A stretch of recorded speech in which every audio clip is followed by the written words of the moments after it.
Bonsoir à tous et soyez les bienvenus sur cette chaîne bénie, ma Bible quotidienne. Et si je te disais que cette personne à laquelle tu penses pense aussi à toi en ce moment même? Pas par hasard, pas par coïncidence, mais parce que quelque chose est en train de se déplacer dans le monde spirituel. Si tu te reconnais dans ces pensées qui reviennent encore et encore, dans ce lien que tu n'arrives pas à expliquer, dans ce sentiment que ce n'est pas totalement fini, alors reste ici, parce que ce que tu vas entendre peut transformer ta manière de voir cette situation. Il y a des saisons dans la vie où Dieu ne parle pas par des cris, mais par des murmures. Et souvent, ces murmures passent par des impressions, des souvenirs, des connexions inattendues. Mais attention, tout ce que tu ressens n'est pas forcément une confirmation.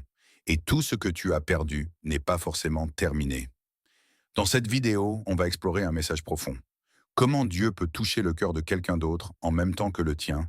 Comment discerner si cette pensée est émotionnelle ou spirituelle? Et surtout, comment rester aligné sans tomber dans l'illusion ou la précipitation? Parce que parfois, ce n'est pas la personne qui revient d'abord. C'est la paix ou le trouble qui annonce quelque chose. Mais écoute bien, ce message n'est pas là pour te faire espérer aveuglément. Il est là pour t'apprendre à discerner. Reste jusqu'à la fin, car le dernier point va complètement changer ta perception de cette relation. Et si tu sens que ce message te parle déjà, abonne-toi, like la vidéo et partage-la. Non pas pour moi, mais pour quelqu'un qui en a besoin maintenant. Partie 1. Le murmure de Dieu ne ressemble jamais à une obsession. Il y a des moments où ton esprit s'arrête sur une personne, sans prévenir, sans logique, sans explication. Et dans ces moments-là, tu peux facilement croire que quelque chose de spirituel est en train de se produire. Mais voici une vérité que très peu de personnes acceptent vraiment. Tout ce qui revient dans ton esprit n'est pas forcément un message de Dieu. Dieu ne communique jamais pour créer la confusion intérieure. Il ne parle pas pour troubler ton cœur ou t'enfermer dans une boucle mentale sans fin. Même lorsque le message est fort, même lorsqu'il te secoue profondément, il garde toujours une caractéristique essentielle: la paix dans le fond, même au milieu du questionnement. Car Dieu n'est pas un Dieu de désordre, mais de paix. 1 Corinthiens 14, 33. Cette paix n'est pas une absence d'émotion. Ce n'est pas un vide. C'est une stabilité intérieure qui reste présente même quand tu ne comprends pas encore tout. C'est cette sensation étrange où ton cœur est touché, mais ton esprit ne perd pas le contrôle. Maintenant, observe quelque chose d'important. Il existe une différence subtile mais puissante entre une pensée guidée et une pensée qui t'emprisonne. Une pensée qui vient de Dieu ne te rend pas esclave d'elle-même.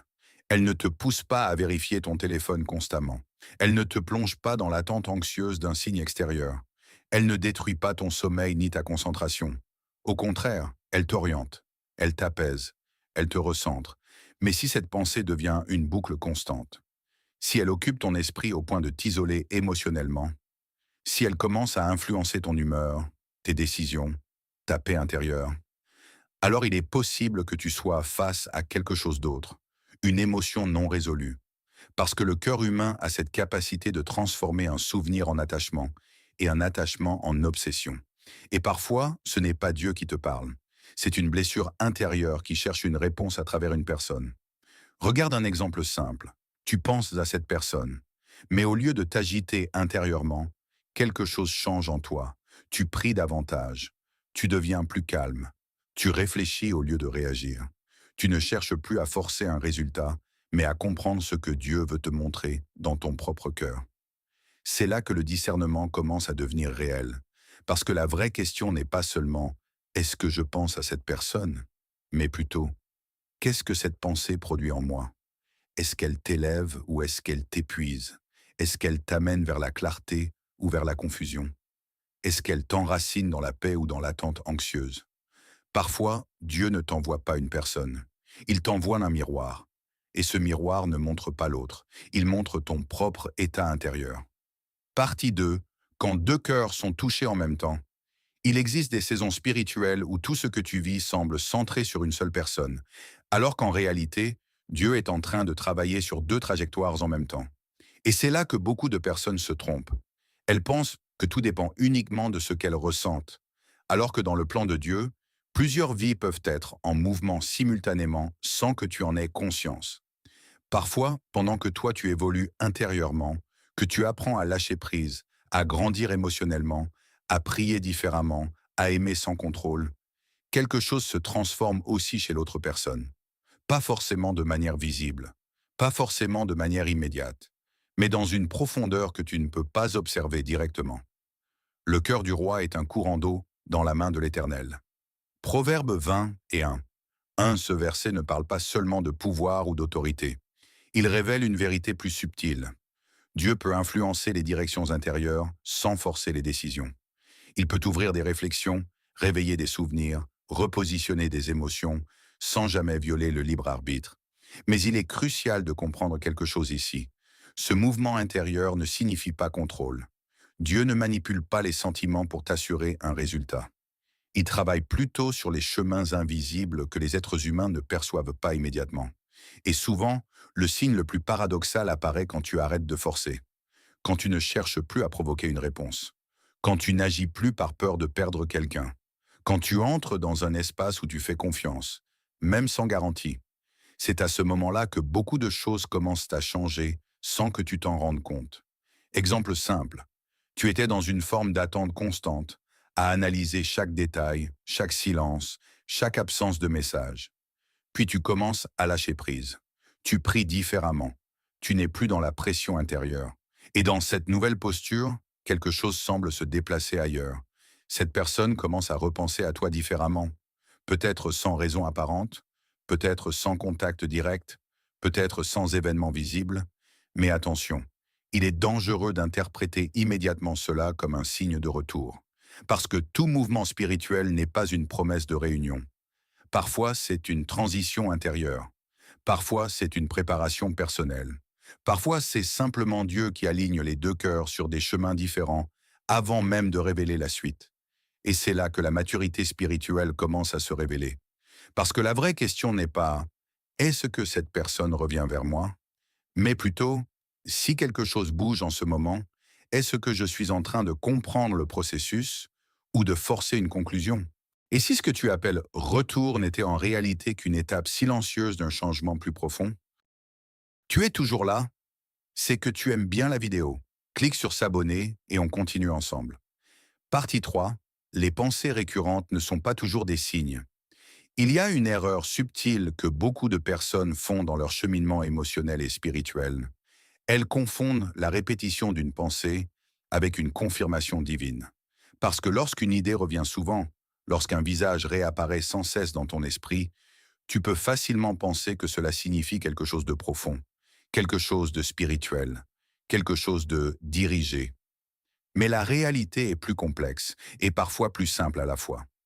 Le fait de penser à quelqu'un de manière répétée ne signifie pas automatiquement que Dieu est derrière cette pensée. Cela peut être spirituel, mais cela peut aussi être simplement humain, psychologique, émotionnel, inachevé. Le cœur est tortueux par-dessus tout. Jérémie 17, 9. Ce verset ne cherche pas à condamner les émotions humaines, mais à rappeler une vérité essentielle. Le cœur n'est pas toujours un guide fiable sans discernement. Il peut amplifier certaines émotions, exagérer certains souvenirs et transformer une simple expérience passée en présence constante dans ton esprit. Parce que le cœur humain n'aime pas les fins incomplètes. Il déteste les absences de réponse. Il résiste au silence. Alors il remplit les vides avec des pensées, des scénarios, des projections. Et plus une émotion n'a pas été résolue, plus elle a tendance à revenir sous forme de boucle mentale. C'est pour cela que certaines pensées reviennent encore et encore, même sans logique apparente. Ce n'est pas forcément un signe spirituel. C'est parfois simplement une mémoire émotionnelle active. Regarde un exemple concret. Tu entends une musique, une chanson qui était liée à cette personne, et en une seconde, ton esprit ne se contente pas de se souvenir. Il revit. Il reconnecte une émotion. Il réactive une sensation. Il ramène une version du passé dans ton présent. Ou bien tu passes dans un endroit, un lieu qui a une signification particulière. Et soudain, tu ne penses plus seulement à la personne, mais à tout ce que tu as ressenti à ce moment-là. Ton cerveau ne fait pas la différence entre souvenir et direction. Il réactive simplement ce qui est encore émotionnellement chargé. Et c'est là que le discernement devient essentiel. Parce que la vraie question n'est pas Est-ce que je pense encore à cette personne? Mais plutôt, pourquoi est-ce que cette pensée revient sous cette forme précise? Est-ce une direction spirituelle ou simplement une nostalgie non résolue? Est-ce que cette pensée t'amène vers quelque chose de clair, de stable, de constructif, ou est-ce qu'elle te ramène simplement dans une sensation du passé? Parce qu'une pensée guidée par Dieu apporte souvent une forme de clarté progressive, même si elle est progressive et subtile, tandis qu'une pensée alimentée par la mémoire émotionnelle tourne souvent en rond. Elle revient, elle insiste, mais elle ne construit rien de concret dans ta vie actuelle. Et c'est ici que tu dois apprendre à observer sans te précipiter dans l'interprétation. Toutes les répétitions ne sont pas des révélations. Certaines sont simplement des échos intérieurs qui cherchent une résolution. Partie 4. Dieu prépare toujours avant de réunir. Il y a une idée que beaucoup de personnes aiment imaginer lorsqu'elles pensent à une relation ou à une connexion spirituelle. Celle d'une rencontre immédiate, claire, fluide, presque instantanée. Comme si Dieu allait simplement mettre deux personnes ensemble au bon moment, sans étape intermédiaire, sans transformation intérieure, sans préparation. Mais dans la logique spirituelle, ce n'est presque jamais ainsi que les choses fonctionnent. Quand Dieu veut réellement réunir deux vies, il ne commence pas par la rencontre. Il commence par un processus invisible, un travail intérieur, une transformation silencieuse qui ne se voit pas immédiatement, mais qui change profondément la manière dont tu aimes, dont tu penses et dont tu perçois les relations. Il y a un temps pour toute chose. Ecclésiaste 3.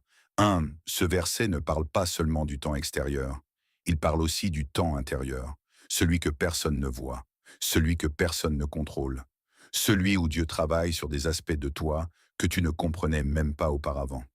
Parce qu'avant un oui réel, il y a souvent une préparation. Et cette préparation n'est pas toujours confortable. Elle ne ressemble pas toujours à une réponse immédiate. Elle ressemble parfois à des saisons de silence, de réflexion, de remise en question, de maturation émotionnelle. Tu peux te retrouver dans une période où tu ne comprends pas tout ce que tu ressens, où tu réalises que ta manière d'aimer change. Tu n'es plus dans l'impulsivité, tu n'es plus dans la dépendance émotionnelle. Tu commences à aimer différemment. Plus calmement, plus profondément, mais aussi plus consciemment. Tu apprends à attendre sans te perdre, à ressentir sans te précipiter, à espérer sans te contrôler. Et pendant ce temps, quelque chose peut aussi être en train de changer chez l'autre personne. Pas forcément visible, pas forcément lié à toi directement, mais dans une dynamique parallèle que tu ne peux pas observer en temps réel. C'est là que beaucoup de personnes se trompent. Elles interprètent l'absence de mouvement visible comme une absence d'action divine. Pourtant, ce sont souvent les périodes les plus silencieuses qui contiennent les transformations les plus profondes. Exemple simple, tu regardes en arrière et tu réalises que tu n'es plus la même personne qu'au début de cette histoire. Tes réactions ont changé, ta vision de l'amour a évolué, ta manière de gérer l'attente est différente. Et tu ne peux pas revenir en arrière parce que quelque chose s'est transformé en toi. Mais la question la plus importante n'est pas ce qui a changé en toi. C'est ce que Dieu est en train de préparer à travers ce changement. Parce que la préparation ne concerne pas seulement la rencontre. Elle concerne la capacité de recevoir ce qui vient sans le détruire, sans le forcer, sans le transformer en dépendance. Et c'est ici que la vraie interrogation commence à se poser. Es-tu prêt pour une version différente de cette histoire, même si elle ne ressemble pas à ce que tu imagines aujourd'hui? Partie 5. Le silence n'est pas un refus. Il existe une des épreuves les plus difficiles dans la vie spirituelle et émotionnelle, le silence. Pas seulement le silence des personnes, mais surtout le silence de Dieu. Ce moment où tu pries, tu réfléchis, tu espères, et pourtant, extérieurement, rien ne semble répondre. Aucun signe clair, aucun mouvement visible, aucun changement immédiat. Et dans ce vide, une interprétation dangereuse peut s'installer. Si Dieu ne répond pas, alors peut-être qu'il refuse. Mais cette lecture est souvent trop rapide, trop humaine, trop limitée. Parce que dans la logique divine, le silence n'est pas toujours une absence de réponse. Parfois, c'est une protection. Parfois, c'est un espace de transformation. Et parfois, c'est une instruction invisible. Ne pas intervenir. L'Éternel combattra pour vous, et vous, gardez le silence. Exode 14, 14. Ce verset révèle quelque chose de profond. Il existe des moments où ton rôle n'est pas d'agir, ni de forcer, ni d'interpréter chaque détail, mais simplement de rester dans une posture de confiance. Même quand tu ne comprends pas ce qui se passe, le silence peut être déroutant parce qu'il ne donne aucun repère immédiat. Tu ne sais pas si tu avances ou si tu recules. Tu ne sais pas si la situation évolue ou si elle est bloquée. Mais spirituellement, le silence est souvent un espace où des choses invisibles se réorganisent. Et c'est là que le paradoxe apparaît. Pendant que tu as l'impression que rien ne se passe intérieurement, beaucoup de choses peuvent être en train de changer. Ta manière de penser évolue. Tes émotions se stabilisent. Tes attentes deviennent plus claires. Tu commences à voir la situation différemment, même sans réponse extérieure. Et parfois, ce n'est pas seulement toi qui traverses ce processus. Il est possible que l'autre personne aussi soit en train de vivre une transformation que tu ne peux pas percevoir. Une prise de conscience, un repositionnement intérieur, une évolution progressive. Mais rien de tout cela n'est visible immédiatement. C'est pourquoi le silence est si trompeur pour l'esprit humain. Il donne l'impression d'immobilité, alors qu'il peut contenir un mouvement profond. Exemple concret. Tu continues ta vie, mais tu remarques que tu réagis différemment. Là où tu aurais paniqué avant, tu restes calme. Là où tu aurais insisté, tu lâches prise. Là où tu aurais cherché des réponses immédiates, tu apprends à attendre sans te briser intérieurement. Et pourtant, extérieurement, rien n'a changé. Mais en réalité, quelque chose est en train de se réorganiser en toi. C'est pourquoi il est essentiel de ne pas confondre silence et abandon. Parce que parfois, Dieu n'est pas absent. Il est simplement en train de te protéger de tes propres réactions, de tes propres impulsions et de ce que tu ne serais pas encore prêt à gérer. Et dans cette période, une question devient essentielle. Et si Dieu te demandait simplement de ne pas intervenir, pas parce qu'il ne fait rien, mais parce que ce qui se construit ne dépend pas de ton action immédiate? Partie 6. Le retour n'est jamais la vraie question. Il arrive un moment dans le cheminement intérieur où toute ton attention se concentre sur une seule interrogation. Est-ce que cette personne va revenir? Cette question peut occuper ton esprit, influencer tes émotions et même dicter ton état intérieur au quotidien. Pourtant, spirituellement, cette question n'est souvent pas la plus importante, ni même la plus juste. Parce que plus tu avances dans le discernement, plus tu réalises que certaines situations ne sont pas centrées sur le résultat que tu attends, mais sur le processus que Dieu construit en toi à travers cette attente. La vraie question change alors de direction. Elle devient beaucoup plus profonde, plus personnelle et surtout moins centrée sur le contrôle extérieur. Qu'est-ce que Dieu est en train de construire en moi pendant ce temps? Tout concourt au bien de ceux qui aiment Dieu. Romains 8, 28. Ce verset ne promet pas que tout se passe comme tu le veux. Il révèle quelque chose de plus subtil. Même ce qui semble incertain, même ce qui semble suspendu, même ce qui semble incompris, peut être utilisé pour ton bien intérieur. Et ce bien ne se mesure pas uniquement par les événements extérieurs, mais par la transformation intérieure. Parce que dans ces saisons d'attente, quelque chose change souvent en profondeur. Tu n'es plus dans la même posture émotionnelle qu'au début. Tu commences à observer tes propres réactions. Tu remarques tes dépendances affectives. Tu prends conscience de tes attentes invisibles. Et peu à peu, tu évolues. Tu deviens plus stable intérieurement, moins impulsif, moins dans la recherche constante de validation ou de réponse immédiate. Tu apprends à exister émotionnellement sans être dépendant d'un résultat extérieur. Et c'est là que quelque chose de paradoxal se produit. Pendant que tu attends une réponse extérieure, Dieu est en train de travailler une réponse intérieure. Exemple concret, tu te rends compte que tu ne ressens plus les choses de la même manière qu'avant. Ce qui te bouleversait autrefois ne te contrôle plus. Ce qui te faisait réagir immédiatement ne te domine plus. Et même ton rapport à cette personne commence à changer, non pas forcément parce qu'elle a changé, mais parce que toi, tu es en train de changer. Et c'est souvent à ce moment-là que la perspective bascule, parce que tu réalises que tu n'es plus exactement la même personne qui attendait au début. Mais cette transformation ne se voit pas toujours immédiatement. Elle est progressive, silencieuse, parfois imperceptible au quotidien. C'est pourquoi il est essentiel de ne pas réduire toute une saison spirituelle à une seule question. Va-t-il ou va-t-elle revenir? Parce que cette question peut te faire passer à côté d'un travail beaucoup plus profond. Et alors une autre interrogation émerge, plus mature, plus lucide, plus essentielle.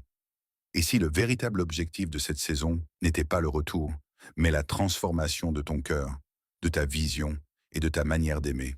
Partie 7. Les connexions spirituelles demandent du discernement. Il existe des liens qui marquent alors profondément une vie. Des connexions qui semblent dépasser la logique, le temps et parfois même la distance. Et c'est précisément à cause de cette intensité que beaucoup de personnes font une confusion. Elles pensent que toute connexion forte est forcément une connexion divine. Mais la vérité est plus nuancée. Toutes les connexions intenses ne viennent pas du même endroit. Certaines naissent des émotions, d'autres de la mémoire, d'autres de besoins non comblés, et d'autres encore peuvent effectivement avoir une dimension spirituelle. Le défi, ce n'est pas de ressentir, mais de discerner. Parce qu'une connexion forte ne signifie pas automatiquement une connexion saine ou alignée. Éprouvez les esprits pour savoir s'ils sont de Dieu. 1 Jean 4. Ce verset invite à une posture intérieure très différente de l'émotion brute. Il ne dit pas de rejeter ce que tu ressens, mais de l'examiner, de l'observer avec lucidité, de ne pas tout accepter comme une vérité immédiate simplement parce que c'est intense ou profond. L'intensité émotionnelle peut parfois être trompeuse. Elle peut donner l'impression d'une évidence, alors qu'elle cache parfois une forme de déséquilibre intérieur, une attache émotionnelle non résolue ou une projection personnelle. Exemple concret, tu rencontres ou penses à une personne et tout en toi s'active. Tes émotions sont fortes, ton esprit s'emballe, tu ressens quelque chose de rare, presque inexplicable. Mais en même temps, quelque chose en toi commence à se désorganiser. Tu perds ta paix, tu analyses trop, tu deviens dépendante des signes, des réponses, des silences. Et là, un paradoxe apparaît. Plus la connexion est intense, moins tu es stable intérieurement. C'est souvent un signal important. Parce qu'une véritable connexion spirituelle, même si elle peut être bouleversante au départ, ne détruit pas ta paix intérieure sur le long terme. Elle ne t'éloigne pas de Dieu. Elle ne te plonge pas dans la confusion permanente. Elle ne te rend pas prisonnière d'un état émotionnel instable. Au contraire, elle t'oriente, elle te recentre, elle t'élève intérieurement, même si elle te challenge. Mais une connexion déséquilibrée peut faire l'inverse. Elle peut occuper ton esprit au point de diminuer ta clarté spirituelle. Elle peut t'amener à interpréter chaque détail, chaque silence, chaque geste, comme un signe à décoder en permanence. Et progressivement, tu ne vois plus Dieu clairement. Tu ne vois plus toi-même clairement. Tu ne vois plus la situation clairement. C'est pour cela que le discernement est essentiel. Parce que la vraie question ne concerne pas seulement l'intensité du lien, mais son fruit intérieur. Une connexion qui vient de Dieu ne te pousse pas vers la confusion chronique. Elle t'amène vers une clarté progressive, même si le chemin est lent. Elle ne t'éloigne pas de la paix intérieure durable. Et c'est ici que tu dois apprendre à t'arrêter un instant et observer honnêtement ce qui se passe en toi. Sans idéaliser, sans dramatiser, sans forcer une interprétation. Cette relation t'amène-t-elle vers la lumière ou vers une confusion que tu n'arrives plus à apaiser? Signe 8. Le signe le plus mature, la paix sans contrôle. Il existe un moment précis dans le cheminement intérieur où tout change, mais de manière presque invisible. Ce n'est pas une révélation spectaculaire. Ce n'est pas une réponse extérieure immédiate. C'est quelque chose de beaucoup plus profond, plus stable, plus silencieux. La paix intérieure qui ne dépend plus du résultat. C'est à ce moment-là que tu commences à comprendre que la maturité spirituelle ne se mesure pas à ce que tu reçois, mais à ce que tu es capable de traverser sans te perdre intérieurement. Parce que tant que ton équilibre dépend encore d'une réponse extérieure, tu restes fragile face à l'incertitude. Mais quand tu arrives à un point où penser à cette personne ne détruit plus ton calme intérieur, quelque chose de nouveau s'est formé en toi. Une stabilité que tu ne peux plus expliquer uniquement par les émotions. Et la paix de Dieu qui surpasse toute intelligence. Philippiens 4,7. Cette paix n'est pas logique. Elle ne vient pas du fait que tout est résolu. Elle ne dépend pas d'un message reçu, d'un signe visible ou d'une confirmation extérieure. Elle existe même dans l'attente, même dans le silence, même dans l'incertitude. Et c'est là que tu commences à remarquer un changement profond en toi. Tu ne forces plus les choses. Tu ne cherches plus à accélérer les réponses. Tu n'es plus dans cette tension intérieure constante où chaque silence devient une source d'angoisse. Tu commences à faire confiance, même sans tout comprendre. Ce n'est pas de l'indifférence. Ce n'est pas du détachement émotionnel.